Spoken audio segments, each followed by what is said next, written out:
Hey guys, this is John. I'm playing International Master YLR 5000 in the 5-minute pool on ICC. So I just had a great 94 move draw against a Grandmaster, and it was a 20 plus minute video. I thought there was some great stuff in it, and I go to upload it and there's no sound. Just my luck. This has happened before, but I'm pretty sure it was due to the Windows 10 update that I mentioned in one of my recent videos. Windows 10 has just been absolutely terrorizing my settings, and the microphone was not added in for whatever reason. So that's a bummer, but I'm playing again against this IM. So knight h4, attacking the bishop. I'm going to try this bishop e4 line, a bit more dynamic than bishop g6. And let's see how much my opponent knows. Yeah, queen here. Now queen c7, just defending the pawn. I had a game against Grandmaster Rambaldi in this line in London back in December. Okay, and he plays it a bit differently than Rambaldi. So I'm going to play knight bd7. And if rook c1, I'll probably play knight b6, trying to force white to do something with the pawn on c4. I wonder if I know this player. Let me check their stats. I do not know them. Okay, what to do here? Knight b6 or even take on d5. Because now white capturing on d5 is a concern. So knight b6 or something else. I'm going to play it. I like the effect this move has. Usually just makes them deal with the pawn tension.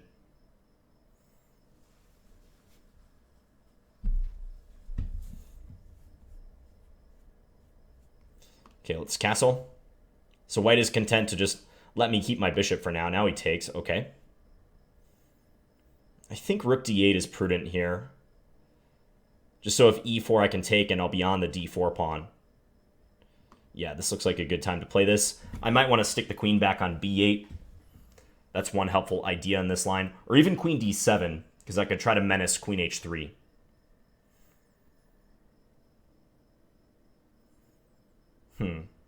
Rook fe8 seems normal now. Sometimes you have to watch e4 take and then bishop takes ideas if he ends up opening this diagonal. Let's still do it though. We'll play rook fe8. Yeah, king g2, little improvement move by him. Let's play the queen back now.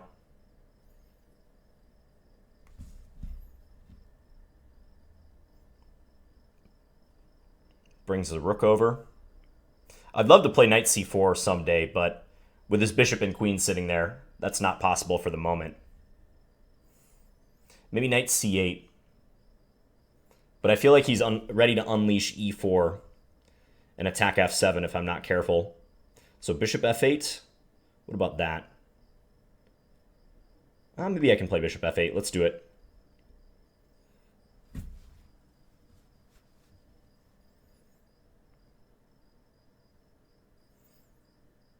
e4 may require more preparation, now that I think about it.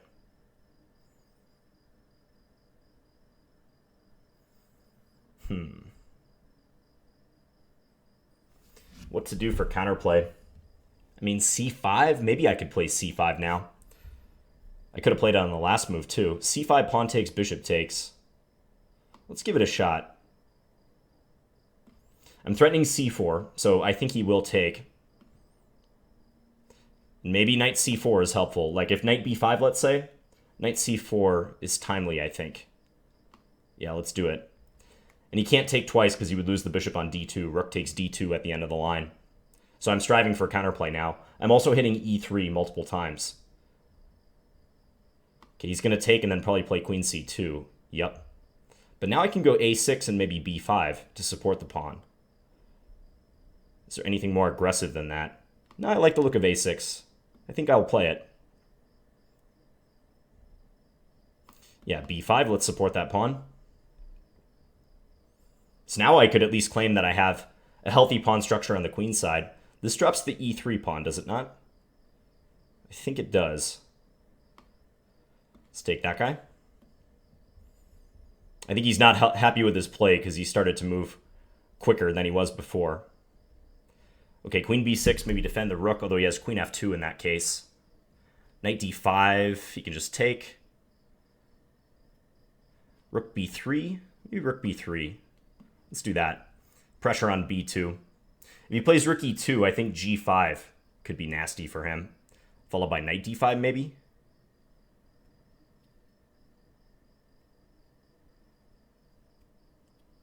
Just deciding if I want to allow this weakening to happen. Maybe it's not a good idea. Maybe just this first. Yeah, let's eye up the f3 pawn before doing anything. Got to watch that time. He's got a 2-to-1 time advantage. Pretty standard for me. Okay, let's play for a simplification. Let's trade these guys off. After h4, it was hard to get rid of his knight on f4, so I'm okay with the trade now, I suppose. Maybe queen d3 is coming. Or king h7 first. Let's go king h7 first. If rook d2, I can just play rook d3, something like that.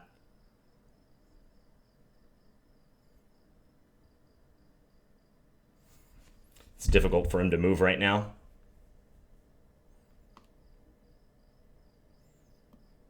Just defend that guy.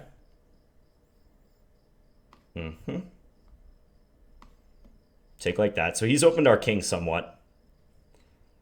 Let's go queen f5. I still have to be careful. My king safety is not crazy good or anything. And he's going to play actively for sure. Don't go there, John. Don't get mated. Guess we'll play this.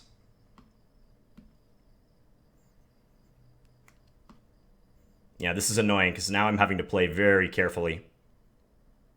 I have to avoid queen h5 mate, for one thing. I can stick my queen on e5 and try to make progress from there. Now I'm threatening b2 at least, and covering e8. So that's helpful. Maybe I can get him to trade. I'm under a minute. Can take here, right? Ah, he has queen h5 even here. Wow. So let's go king f7. That is sneaky. That was really sneaky by him. Rook takes b2, queen h5. Nasty. Okay. I can't calculate it, so I'm going to do it. I think this is working. Let's just pre-move this, though, to be careful. My king is so open. Constant, perpetual check threats to worry about. Let's bring this back, just trying to coordinate.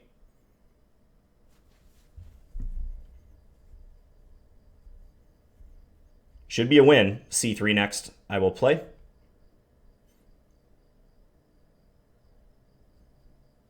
Maybe king h7 first. I think we can take that. Let's give it a check.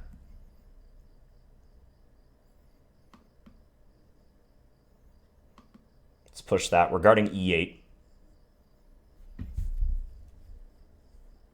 Trying to go c2 next move. I did not see that. Yeah, I definitely didn't see that.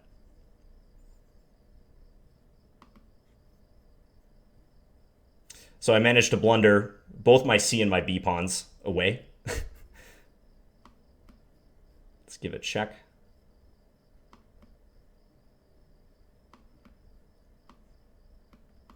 Let's just play this pawn push.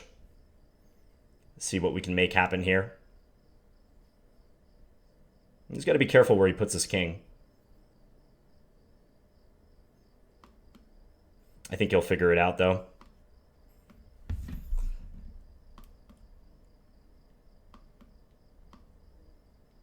Now he can deliver some checks, probably. If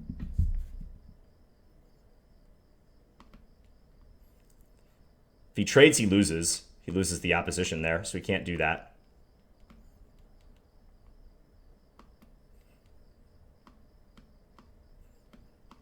So I'm trying to check and press him a little bit.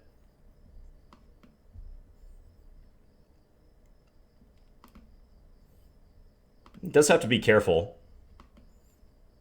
due to the various trade possibilities. Ah, now I win, actually. Here I am winning. I get the opposition. Very crucial.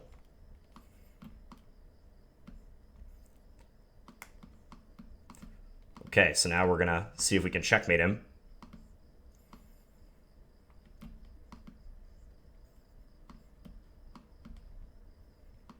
And he ran out of time. Wow, okay, quite the ending there.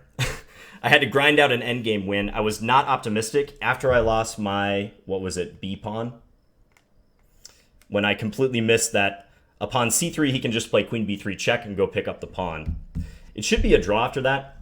Only one extra pawn, 2 versus 1 on the same side of the board. That's difficult to win. The thing that allowed me to gain all the time back is that he has to be very cautious about what endgames he goes into.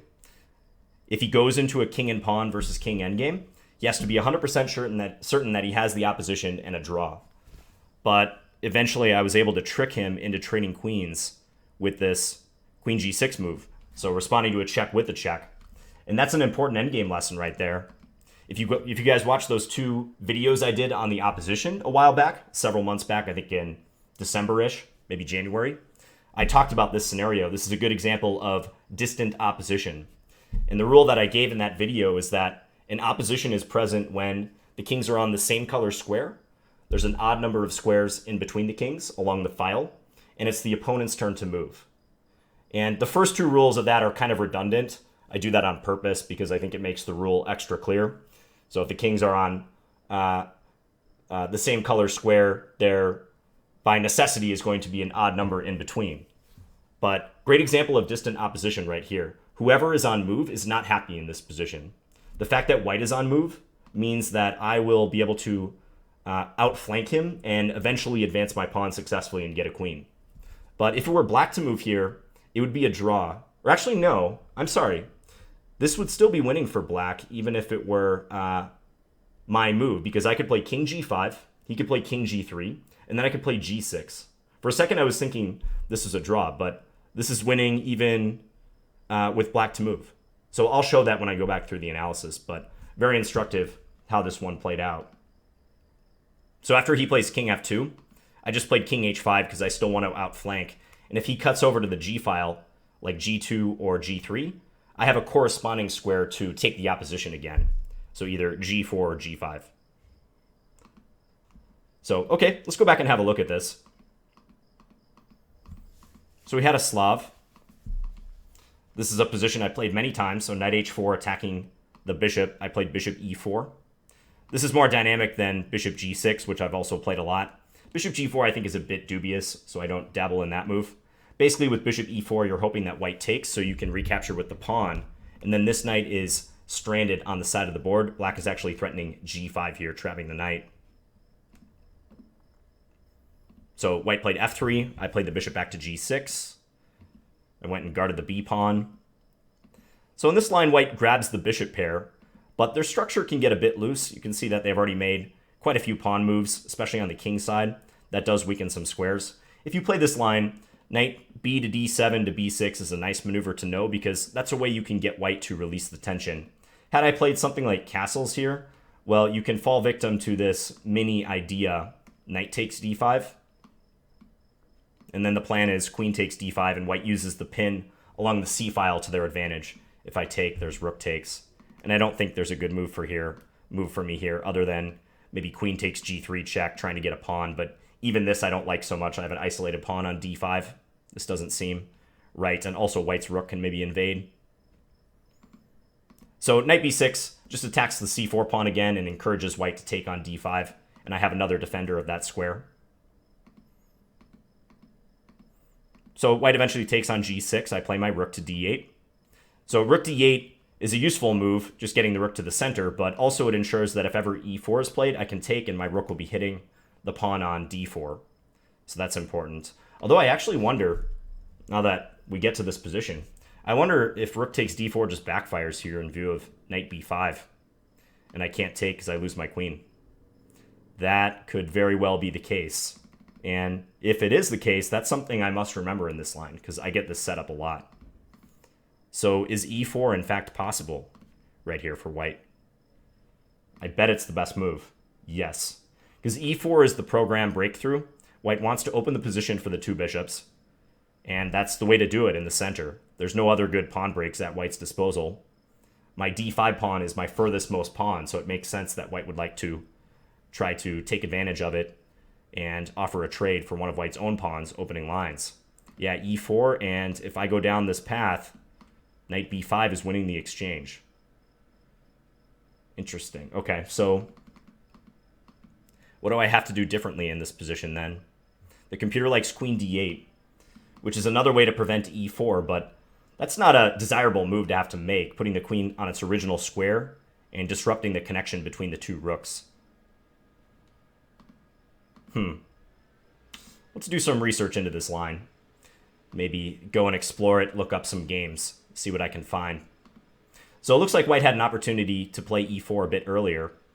Now my queen's back on b8, so I'm safe from that push. And maybe I should have played for c5. In view of c5 coming on the next move, I guess I could have just played it here, threatening c4 and trying to get white to take. So the reason why I'm playing c5 right now is once white has brought the rook over and my rook is on e8 not protecting f7, I do still worry about this move, even though there is some potential for the pawn on d4 to hang. I was just envisioning stuff like, I don't know, let's just say I play some move like this. Like, I wonder if this could actually happen. Take, pawn takes. I guess I'm on the bishop right now, so maybe it's not a big deal, but e5 is a move that when it flitted across my brain, I saw it attacking the knight and also threatening bishop takes g6 because this f-pawn is pinned due to the queen on b3. So maybe logistically it doesn't quite work for white yet, but I wanted to create some counterplay before white gets it in their head to play e4. Or not even get it in their head to play e4, actually plays e4, because they probably have been thinking about e4 for a while. So bishop f8. Yeah, it doesn't look like they can do it right here, though. I just take and then take d4 and hit the loose bishop. a4 was interesting, though, trying to chase this knight. So now I went for c5. Looks like a well-timed breakthrough. This is a good structural thing to know. This happens in lines like the Queen's Gambit Declined as well. When white has pawns on d4 and e3, and white is trying to push e4, c5 can be a timely counter-strike. Shout out to the computer game Counter-Strike, by the way. Great game that I spent many hours on in high school. I don't play it anymore, though. But c5 can be a useful counter-strike to gain play in the center and disrupt white's plan of pushing e4, just derail that whole thing. So I took with the bishop. Knight bd7 was possible. Trying to take with the knight. That's interesting. But I took with the bishop. And here white can still play e4. Okay. Even though there's two bishops that are both undefended lined up on the diagonal. Or on the file, rather. And that's probably because if takes, knight takes, and the queen is protecting the bishop. And then if I keep chopping here, f takes, and there we go. The attack on f7 that I was fearing. Yeah, I'm on the defensive. Also, a5 is still on the table for white. So that looks like a good moment to play e4 for white once again. But they played knight b5, trying to maneuver for control of d4. But now I get knight c4 in, and I was starting to feel good about my position at this point. As I'm hitting that bishop on d2, I'm also attacking e3 thrice. Hitting e3 3 times. So he takes, I take, now I'm double attacking. Queen and bishop, rook is opened up on the bishop. So he has to move the queen to defend, doesn't have time to take the c4 pawn. Then I get to kick his knight out and play b5. And I feel like I'm better here. Queen d6 is also a good move. But I would take black now because I like my mini structure on the queen side more than his central structure. Like now e4, if it's played, is not coming with the same force as it was before. White doesn't have the bishop pair for one thing. They also don't have any apparent attack on f7. So nevertheless, the computer says white should play it. It does create an outpost on d5 for this white knight. So yeah, I could see why they may want to consider that. But here they blundered a pawn. They played knight e2 and I chopped on e3. So now my old enemy came back to give me issues, the clock. Knight f4. So I'm up a solid pawn. I also have a better position, I feel. b2 is weak. I've got some nice files for my rook. Also, white's weak on the second rank. But I don't think I did a great job in the next, let's say, 10 to 15 moves. G5 was good here, huh? I thought about that move. Trying to banish the knight to H3. Then play G4. Okay, trying to open lines. If take, Queen B7 check, occupy the long diagonal. King G1, knight takes G4. And black is significantly better. Yeah, I could see that. White's king is naked now. So I played Queen B7, and White played a smart move, I think, H4, trying to stop me from playing G5. And now I decided to swap the knights, which I had misgivings about, because I thought in the future it would be great to land a knight on E3, or maybe do some maneuver like this, but I just didn't see a good way to get rid of this knight on F4, short of trading it, so that's why I played knight D5. But the major piece ending with, coming up on only a minute left is difficult. And White created plenty of problems, that's for sure. So here I hit my king, King H7. This does step into the diagonal, where White's queen is currently occupying, but I felt like it was good just to get off the back rank in case White brings a rook down there at some stage. Okay, so here I'm just trying to simplify. Yeah, H5, good move by White, trying to expose my king. I would love a trade right now. If I could get the queens off the board, that would make my life a whole lot easier. But White did a great job of harassing me. And coming up, one move I was really impressed that they found was, okay, so F6 was apparently a mistake. I'm still doing well, but I need to play Queen D5. Do they just have a perpetual after F6? Because that's what the evaluation dropping to 0.00 suddenly usually indicates. So this was clever because I can't play King G6 due to Queen H5 mate. That would be unfortunate. So I have to play King G8. And they did give a check here. I thought I was escaping this perpetual. So why is Queen A7 king here? Okay, now Queen C5, and for some reason it's dead equal. I guess because this is a threat that I have a hard time dealing with. I have to move my king again. King H7 or King F7. I see now. I see now why that was 0.00. So F6 was blowing it back here on move 39. And White had a subtle perpetual by playing Queen C5. Instead, I think they gave me another check from a different square, didn't they? Yeah, C7. I played the king to G6. And again, Queen C5 is available. But queen back here, threatening Queen H5. So I had to cover that. Right, and if the queen was on C5, I would not have Queen D5 as a defensive resource. So here, Queen E5. I was happy with this move because I thought I'm proposing a trade. I'm also stopping White from playing Queen E8. But this next move impressed me that White played. Queen H8. Great move.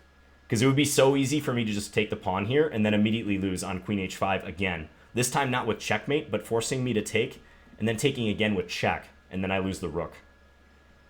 Yeah, and my two pawns are not quite far enough to cause trouble on their own. I just lose the game. So that's not a move you want to see, Queen H8, when you have less than a minute left and you're trying to win a position up a pawn. So I played King F7. Yep, looks to be the best move. Finally took here. Here again, I could go astray by playing this move, allowing check. So, got to be careful. Yeah, and here, I don't think White has too many good checks available because if Queen to C8, now I can go here because I'm willing to trade if it means that when they take the queen back, it's not with check. That's the difference. If my king were on G6, this would be really bad, but here it's fine. I just win in this case. He takes, and then I take on F2, and I'm up 3 pawns. So, White instead took on B2, and now I'm in a queen ending up 2 pawns. If you just look purely at the evaluation, you're wondering how this is not an easy win for black, but the problem is always my king. I can't just blindly push my pawns here because I immediately get perpetual checked. So these are tough situations in a blitz game especially because you have to weigh the risk of trying to win the position with the demands of the clock. If the time situation was reversed, like black would win this every time. Even if we had equal time, I think this would be a pretty easy win for black. But this is a big enough gap, and I have little enough time where this is very interesting, like what to do. Because the correct winning path here might require some I don't know, like complicated maneuver with my king, maybe even around to the queen side to try to support the pawns. And every time I make a move, there's seconds or milliseconds ticking off my clock. So queen e5, I just played this move instinctively, trying to guard against some checks while still supporting my pawns. Yeah, f4, he tries to get me to take it, which I did, but I lost one of the more dangerous pawns. Because I could try to go for a perpetual at any moment, but I'd probably wait until I had maybe like 10 seconds left to do that, which ironically I did in this game. I just never went for the perpetual. Yeah, this is still winning for black, of course, up the 2 pawns, but it's going to require some technique. Like, let's just see. I'm going to play through the computer moves just to see how the engine wants to do it. So check the king around a little bit, then play queen e4, which increases the evaluation to -10 now, almost -11. Queen e4 probably helps in preventing perpetuals. Also, maybe we're still not preparing that move, though. What if they play just something like this? I guess I can trade on e5, can't I? So maybe white is in a zugzwang light here and has to find a good move. What about king h4? King h4, I can play c3 because if check, king h7. If take, somehow white's going to get mated, queen g2. I mean, this is very subtle, even with the benefit of the computer running in a post game. So trying to win that with less than 30 seconds is just a nightmare. So I played c3, and at this point I had a very bad feeling that I might even lose this game if I wasn't careful. But I'm a pretty good scrambler. Like, one thing I am good at is managing late game scenarios with limited time. So I wasn't panicking quite yet. So I gave some checks just to see if he would ever blunder into a queen trade. And then played f5, just trying to make some progress. Yeah, now the position should be a draw. But here, white has to find an accurate move, because if they go king g3 or g2, I have queen g5 check, and I win. Oh, and just to illustrate that scenario I was talking about right after the game concluded. So if we get this, for instance, now white can play king g3 and take the opposition, but the fact that I have this reserve tempo, this move g6, this is what will win me the game. So I can throw the move back at white, and we're fighting for control of these 3 squares. White has to give up at least one of those squares with his king. He can only control 2 of them at maximum. So say white plays king h3, then you go to the square that they just gave up. So king f4, we start outflanking our opponent and advancing the pawn, just as I did in the game. So that reserve tempo can sometimes alter the opposition balance, and that's why you need to get your king in front of the pawn if you want to win these king and pawn versus king positions. So here white had to find king e2. Note that king e3 is going to lose to the skewer queen g5. So that was also not sufficient. And all this takes time, whereas I can just check and force him to find accurate moves. Granted, it's not taking him ages to do so, but yeah, again, he can't trade queens here for the same reason. He loses if he does that. He found a good move, but I gained a lot of time back. Now we're getting somewhat close. Queen f4, still can't trade. So he gives a check. I block with the queen. Move the king. Maneuver, maneuver, maneuver. Yeah, and now he blundered queen e8, allowing me queen g6 with the transition to the 1 king and pawn ending. So, yeah, king f2. And note that here, actually a number of moves win for black, but king h5 is the easiest because you're still outflanking white, even though there are quite a few squares in between the kings. Whenever you can advance up the board with a file in between, that's very useful for you as the side with the extra pawn. Because, once again, if white tries to get back on the file in front of the pawn, so king g3 or king g2, you have a corresponding square. Like king g2, you'll go king g4. King g3, you'll play king g5. You take the opposition again, and you'll continue outflanking up the board, like king f3, king here. And you'll soon be able to advance the pawn decisively. So, this is why endgames are important, guys. I mean, props if you stuck around this long, and especially if you have issues with your endgame and need to work on it and stuck around to watch this postgame, because, you know, this is basic stuff that even I can mess up sometimes if I'm not careful. Like the fact that I initially misevaluated this and said that it's a draw if it were black to move, speaks to the importance of these endings. I corrected myself, but everyone can use a little refresher on this sort of thing, even if you think you know it. So, very entertaining game, 96 moves. And this actually trumped my 94 move draw with the Grandmaster that didn't get posted because of the audio in Windows 10. So, anyways, I hope you guys enjoyed this video, and I'll be back again soon with another one. Talk to you guys later. Bye.